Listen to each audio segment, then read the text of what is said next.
In this video, we're going to look at how to graft the toe of our sock using the Kitchener stitch. And to do that, we'll need a tapestry needle.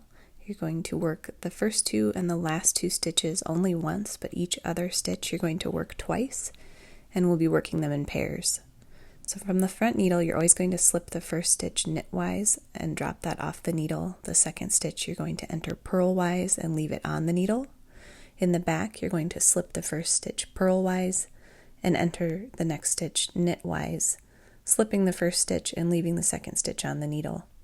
Make sure the tail of your yarn is always ending up underneath the tips of your needles so you don't get any yarn overs as you do this. And just kind of snug that stitch as you go, snugging your yarn underneath your needle tips. Continue to work these stitches in pairs all the way across your needles. Remember that on the front needle, you're always going to slip that first stitch off knitwise and then purlwise enter the next stitch and leave it on your needle. In the back, you're always going to slip the first stitch off purlwise and enter the second stitch knitwise. And it's helpful to do this in one fluid motion, so each pair of stitches you work, you're just going to do two at a time. So slip the first stitch off and then enter the next stitch. That way you don't get lost.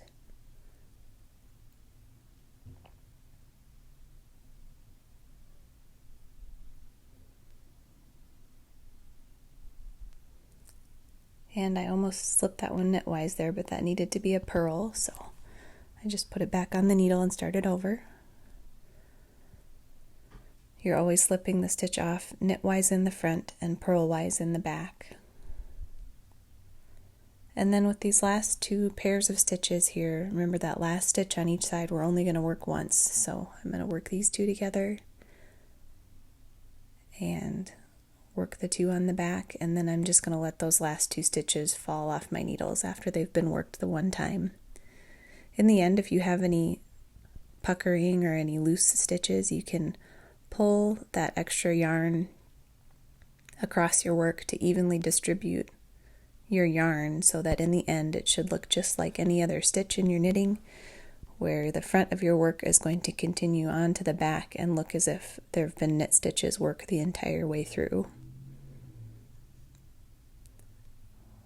Once you're comfortable with how that yarn is distributed, you can just kind of check out your work here, make sure you're happy with it, and then send the tail of your yarn back to the inside of your sock.